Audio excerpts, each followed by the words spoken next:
Bonjour à toutes et à tous, et bienvenue.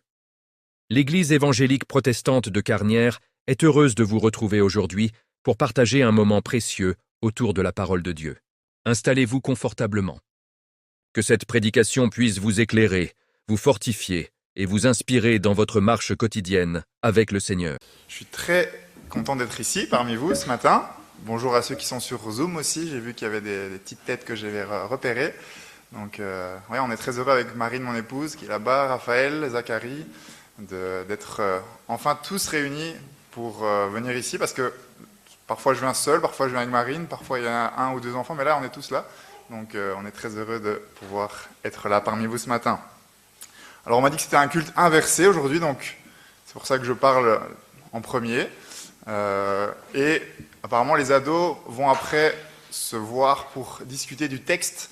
Donc je me dis, comment est-ce que je peux apporter un message pour les ados, pour qu'ils puissent discuter avec des questions, et en même temps que ça parle aussi aux moins jeunes. Donc je me suis dit, tiens, qu'est-ce que je pourrais partager? Et je réfléchissais, et avec Marine, mon épouse, on n'est plus dans la catégorie ado. Est-ce qu'on est encore dans la catégorie jeune? Ça, je ne sais pas, mais en tout cas, moi, je me rapproche plus de... Voilà. Et on se dit, mais qu'est-ce qu'on aime regarder à la télé, par exemple? Et on aime bien les séries policières. Pas tout le temps, mais parfois on aime bien regarder des séries policières avec un peu d'humour, etc., où il y a une enquête, où voilà, on découvre un peu qu'est-ce qui se passe dans cette enquête. Et justement, j'avais envie de, avec vous, faire une enquête ce matin.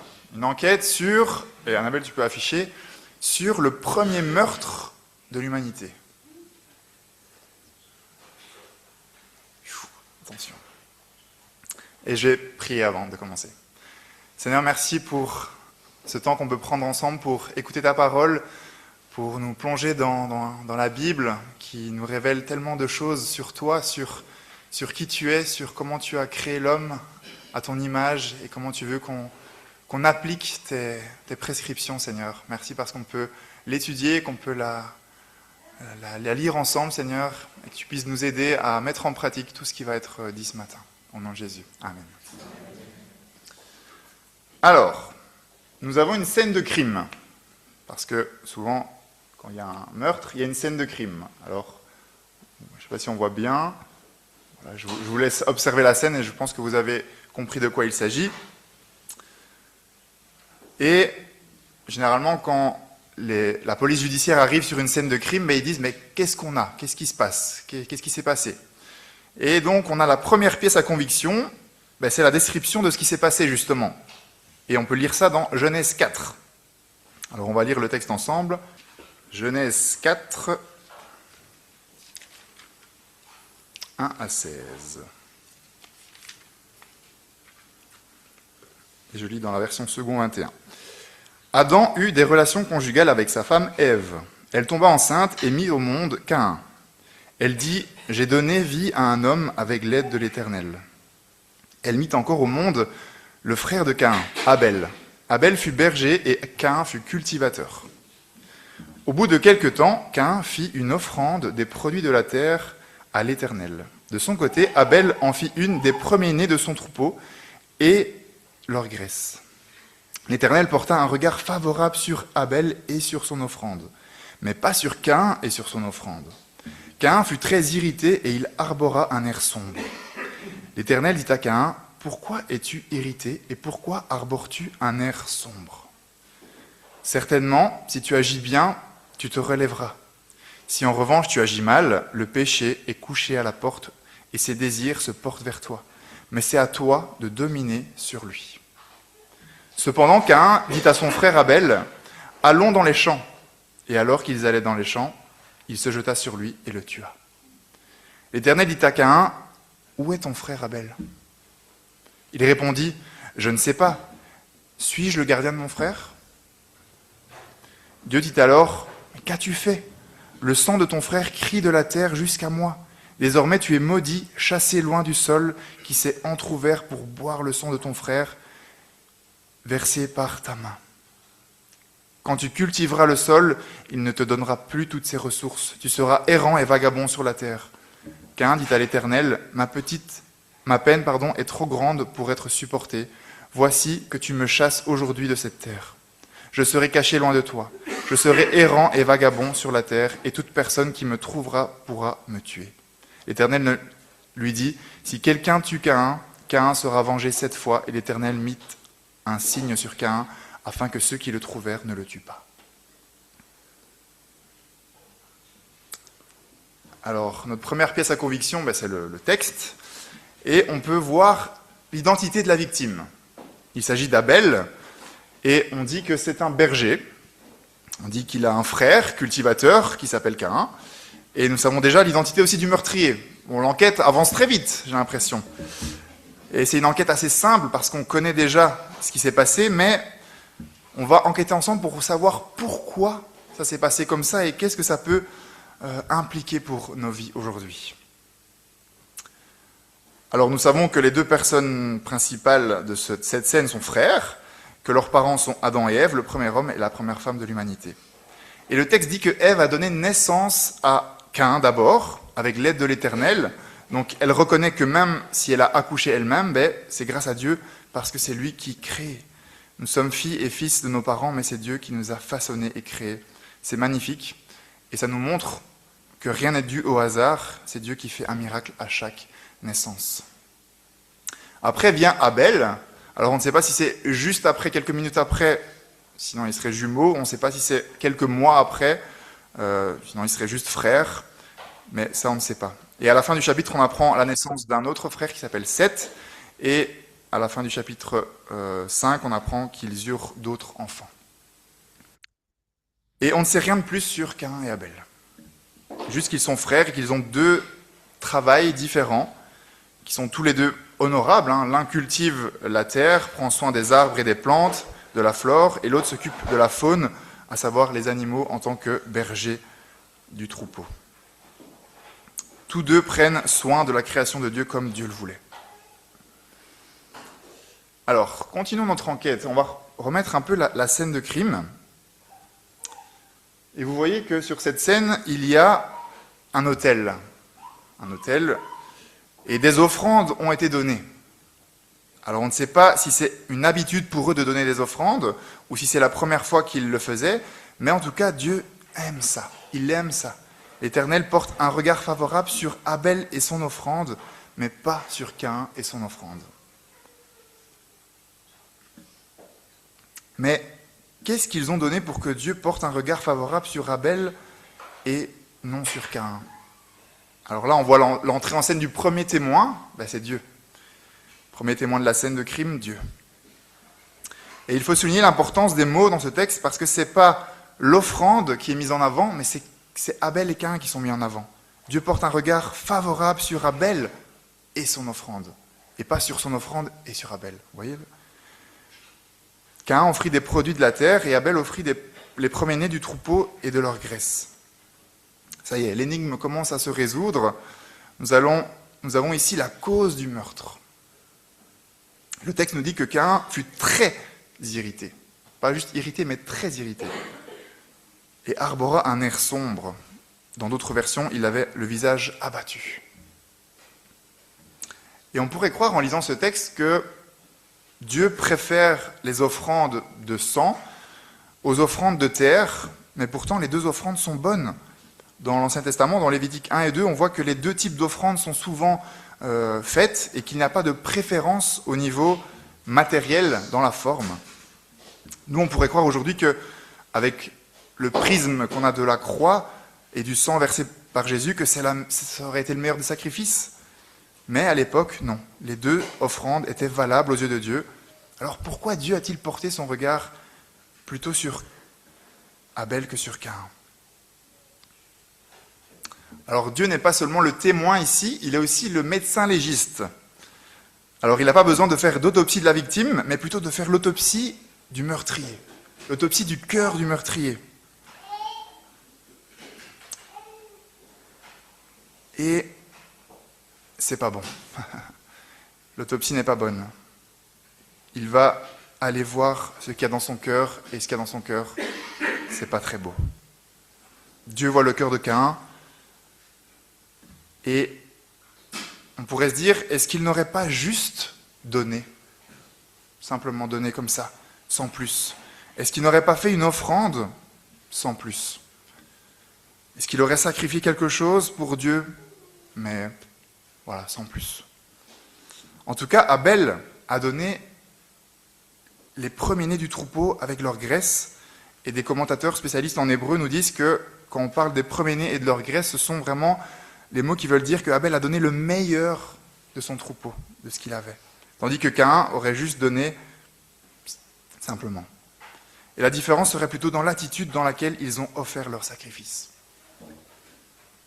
Et si vous vous souvenez, quand je suis venu la dernière fois, j'ai parlé du cœur. Et c'est encore de ça qu'il est question aujourd'hui, l'inclinaison du cœur. Alors continuons notre enquête et cherchons encore des indices. Et on va aller chercher d'autres pièces à conviction dans le livre d'Hébreux, Hébreux 11, 4, regardez ce qu'il nous dit comme premier indice. C'est par la foi qu'Abel a offert à Dieu un sacrifice plus grand que celui de Caïn. C'est grâce à elle qu'il a été déclaré juste, car Dieu approuvait ses offrandes et c'est par elle qu'il parle encore bien qu'étant mort. Le résumé de ce chapitre 11, c'est « Dieu parle, je crois, j'obéis et Dieu bénit ». Abel a offert un sacrifice selon les prescriptions explicites de Dieu. Abel le fait par la foi. Il savait ce qu'il faisait. Et on ne dit pas comment il a su. Dans le texte, on ne dit pas que Dieu lui a parlé et il a su qu'il devait le faire. On parle juste de sa foi selon Hébreux 4. Et si l'offrande est basée sur la foi d'Abel, il faut qu'il y ait au préalable une raison pour avoir la foi. Il faut que Dieu se soit révélé à lui, qu'il lui ait dit quelque chose.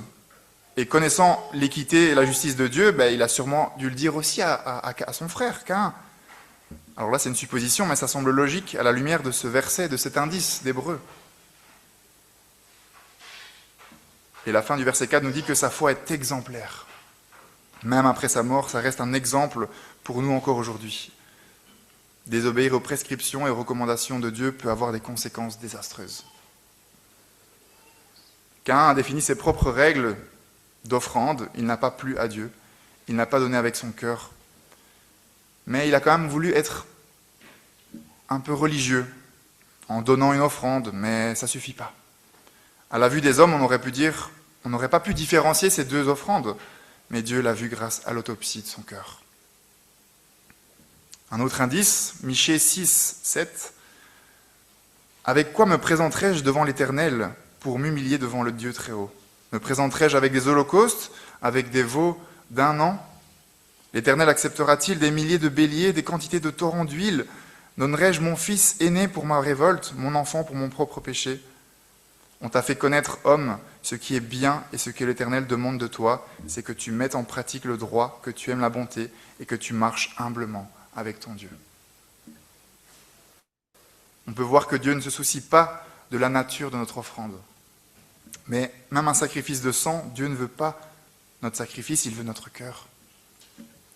Si on ne pratique pas la justice, qu'on n'a pas de miséricorde et qu'on ne marche pas humblement avec Dieu, ça ne va pas, ça ne marche pas.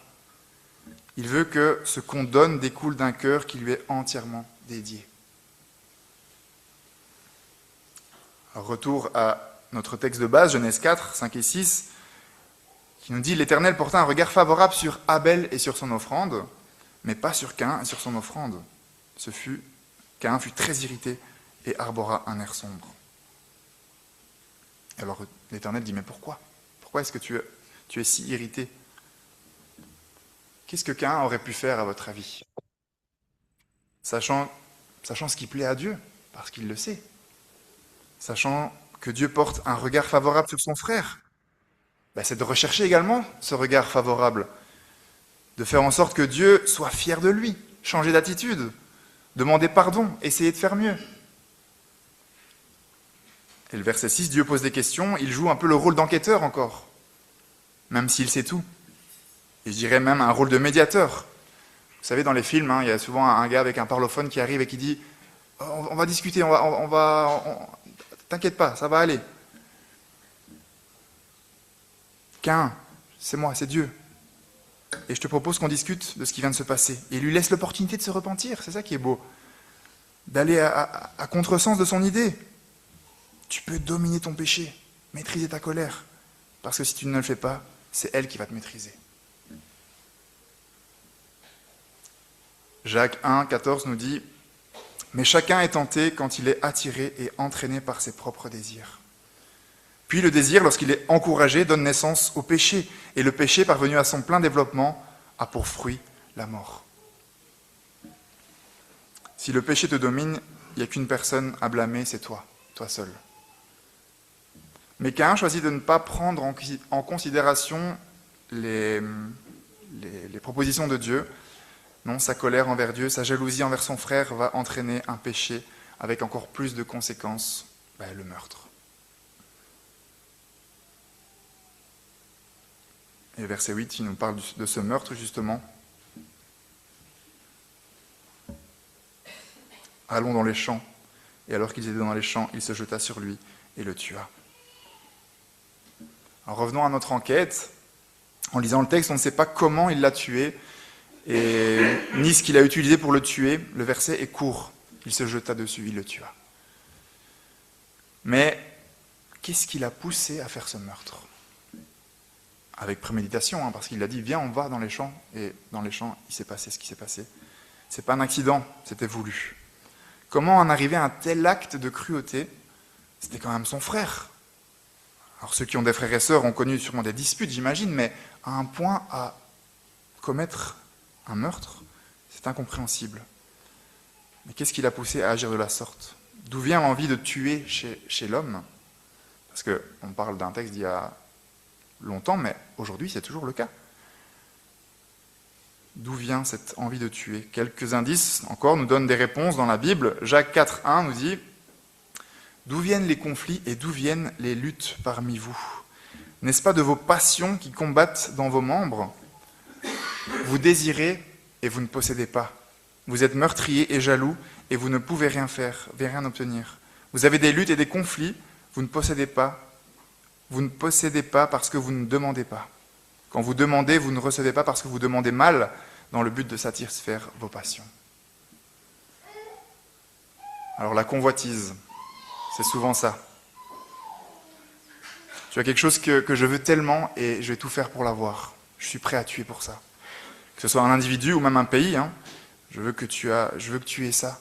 Et souvent, c'est comme ça qu'il y a des guerres aussi, et on est en plein dedans. Autre raison, l'influence de l'ennemi, de Satan. 1 Jean 3,12 nous dit « N'imitons pas Caïn. Il était du mal. Il a tué son frère. Et pourquoi l'a-t-il tué? Parce que sa manière d'agir était mauvaise, tandis que celle de son frère était juste. » Jean 8, 44, « Vous avez pour père le diable, et vous voulez accomplir les désirs de votre père. Il a été meurtrier dès le commencement. Et il ne s'est pas tenu dans la vérité parce qu'il n'y a pas de vérité en lui. Lorsqu'il profère le mensonge, il parle de son propre fond, car il est menteur et le père du mensonge. » Satan est meurtrier, il peut influencer une personne à tuer. Alors le meurtre surgit d'une colère. Éphésiens 4, 6, « Si vous vous mettez en colère, ne péchez pas, que le soleil ne se couche pas sur votre colère et ne laissez pas de place au diable. » Autre raison, et là on en revient à l'état de notre cœur, Matthieu 15, 19, « Car c'est du cœur que viennent les mauvaises pensées, les meurtres, etc. » Il y a un verset qui n'est pas dans les slides, c'est 1 Jean 1, 9 qui dit « Si nous reconnaissons nos péchés, il est fidèle et juste pour nous les pardonner et pour nous purifier de tout mal. » C'est ce que Dieu a proposé à Caïn. Confesse ton péché, maîtrise ta colère.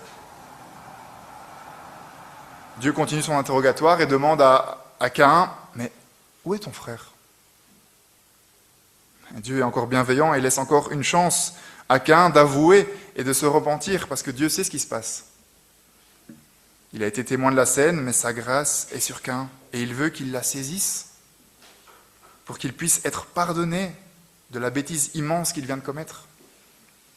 Et Caïn, qu'est-ce qu'il répond? « Je ne sais pas. » Mensonge. Suis-je le gardien de mon frère? Réponse indifférente.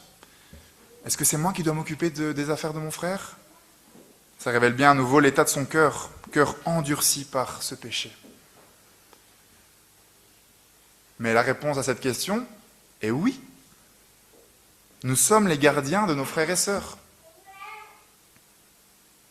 Hébreux 10, 24 nous dit « Veillons les uns sur les autres pour nous inciter à l'amour et à de belles œuvres. » On a besoin de quelqu'un qui veille sur nous. Voilà le problème du cœur humain.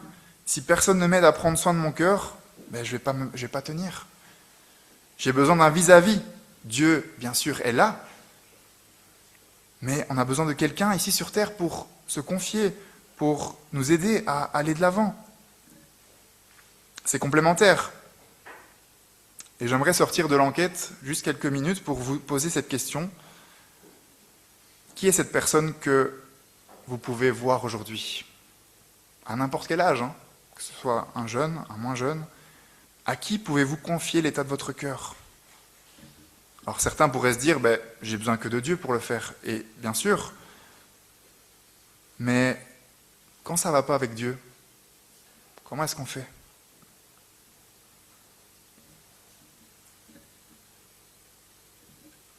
Qui sera là avec le mégaphone du médiateur pour nous aider à renouer cette relation avec Dieu?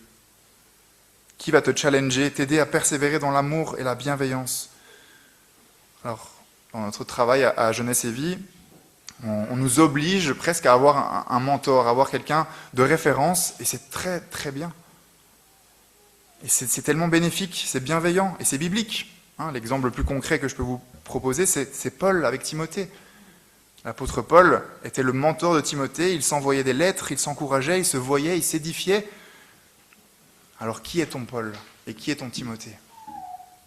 Parce que vous pouvez aussi être mentor pour quelqu'un. Donc suis-je le gardien de mon frère? Mais oui, oui. Et au verset 10, un nouvel indice nous est révélé qui pourrait nous donner l'endroit où Caïn a déposé son frère après l'avoir tué. Il serait enterré parce qu'il est dit « Le sang de ton frère crie de la terre jusqu'à moi ». Caïn pensait pouvoir cacher. Vous savez, quand on cache des choses qu'on n'a pas envie de montrer, on range vite dans l'armoire et on ferme l'armoire. Mais on ne fait pas ça avec Dieu. Dieu est omnipotent, omniprésent, omniscient. Il connaît tout. Il est partout, il sait tout. Alors maintenant qu'on a le tableau de la scène de crime, eh bien, il faut passer le relais au tribunal pour un jugement.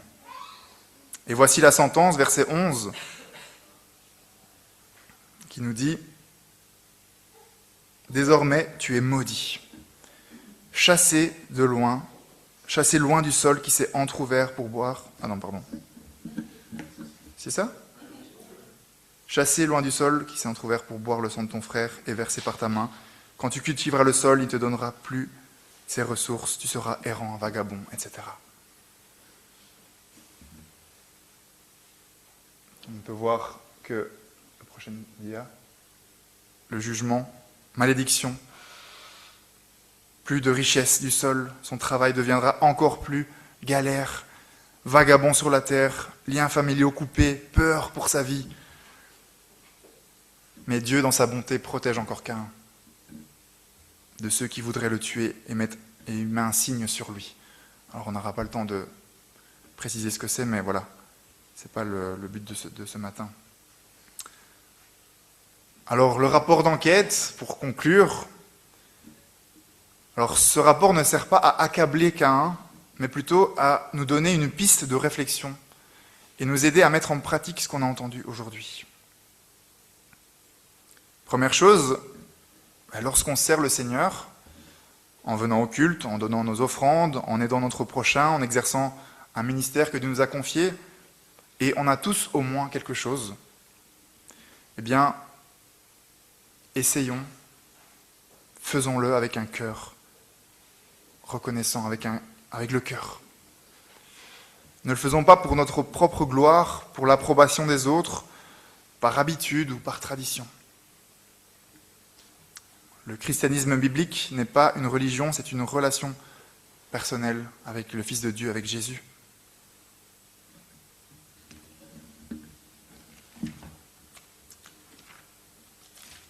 2 Corinthiens, ça ce n'est pas dans les slides Annabelle, mais 2 Corinthiens 8,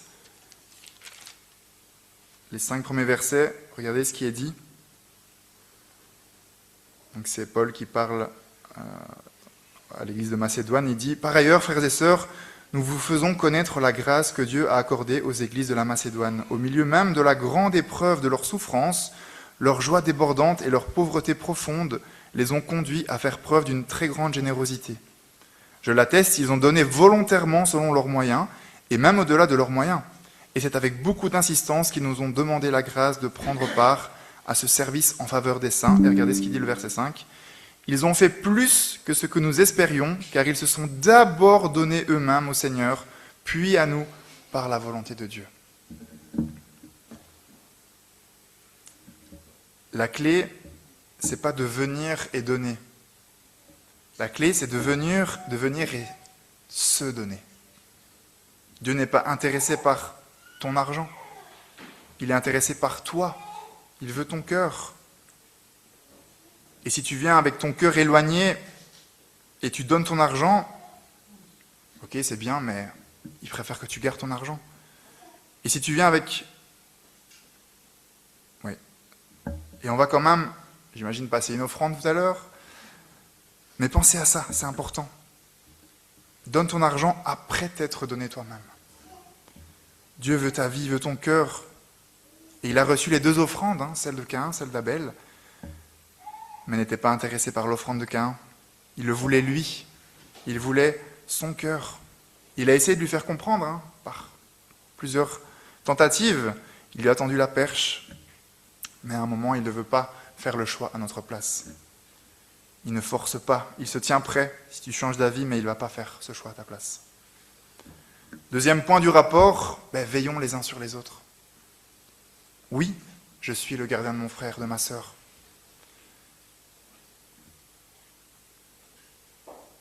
Et si vous n'aimez pas que dans l'église, une sœur ou un frère viennent vous voir parce qu'ils voient quelque chose, un comportement peut-être déplacé qui n'est pas celui du Seigneur, si vous n'acceptez pas ça, alors réfléchissez avant de revenir dans l'église, parce que l'église c'est là pour ça aussi. On s'encourage les uns les autres, mais parfois quand quelque chose ne va pas, il faut le dire de manière bienveillante, bien sûr. Et c'est pas difficile, c'est pas facile de toujours dire ces choses-là. Si on veut venir incognito et repartir incognito, l'église, en fait, c'est pas vraiment le lieu idéal. Sinon, ça deviendrait un spectacle. On vient, on consomme, on s'en va. Vous savez, les émissions de télé où on doit noter sur 10, souvent il y a un dîner presque parfait, ou bien, voilà, et puis ils vont dans la salle de bain et ils notent 4 sur 10, Alex aujourd'hui le message, c'était pas fameux. On ne se retrouve pas dans cette situation-là quand on vient à l'église. C'est pas un show, c'est pas un spectacle. Si on vient à l'église en pensant à veiller les uns sur les autres, les encourager, les corriger de manière bienveillante et dans l'amour, alors là on vient pour les bonnes raisons. D'autres raisons aussi, bien sûr, mais celle-là aussi. Et vous allez me dire, oui, mais on vient pour Dieu. Mais oui, justement, venir pour Dieu, c'est agir comme Jésus aurait agi. Et pas pour soi, pas pour se satisfaire et critiquer tout ce qui se passe. Et offrir une offrande sans plus. Alors, troisième chose, le meurtre est un crime très grave, d'accord, mais regardez ce que Jésus dit dans Matthieu 5, 21. Ça, je ne pense pas que je l'ai mis non plus. Il dit, « Vous avez appris qu'il a été dit aux anciens, tu ne commettras pas de meurtre. Celui qui commet un meurtre mérite de passer en jugement. » Regardez la suite. « Mais moi je vous dis, tout homme qui se met sans raison en colère contre son frère mérite de passer en jugement. Celui qui traite son frère d'imbécile mérite d'être puni par le tribunal, et celui qui traite de fou mérite d'être puni par le feu de l'enfer. » D'où commence le meurtre? Du cœur. Quand on dit oui, mais j'ai jamais tué personne. T'es sûr? Et je peux vous dire, et j'en suis pas fier, quand j'étais plus jeune, ma colère et mes mots ont parfois tué des personnes. Et il ne faut pas forcément le dire, il suffit juste d'y penser. Ça commence dans le cœur. Un exemple, c'est dans notre voiture, souvent. Quand quelqu'un nous coupe la route et qu'on lui exerce des mots gentils, vous comprenez? Combien de gens n'avons-nous pas tués par nos paroles et par nos cœurs? Et quatrième chose, la grâce de Dieu est tellement magnifique. Quand on voit comment Dieu agit avec Caïn, qui vient de commettre un meurtre, il est patient, miséricordieux. Combien de fois il est venu vers Caïn pour qu'il puisse se repentir? Et toi et nous, malgré tous les crimes que nous avons commis, mais Dieu reste le même. Tout est grâce. Un jour, il a décidé de nous offrir le pardon par sacrifice de son propre Fils, pour que nous soyons libres justement de ça, et qu'on puisse pleinement être pardonnés et purifiés. Et si quelqu'un n'a pas encore eu l'opportunité de faire ce choix, qu'il saisisse, qu'il puisse saisir cette grâce. Et ceux qui l'ont accepté, de quotidiennement y repenser, parce que c'est quelque chose qu'on oublie parfois.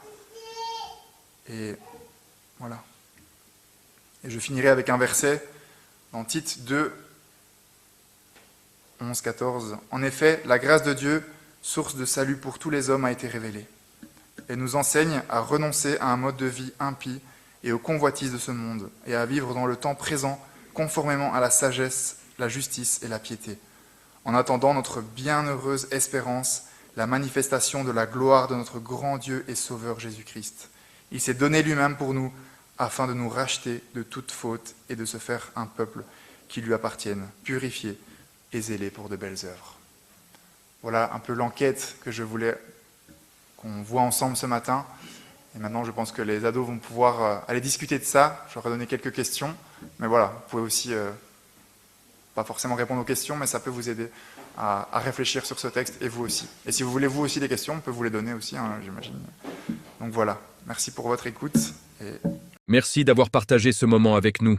Que ce message vous accompagne et vous fortifie dans votre marche avec Dieu. N'hésitez pas à vous abonner pour recevoir les prochaines prédications et à partager autour de vous. Que Dieu vous bénisse richement. À très bientôt.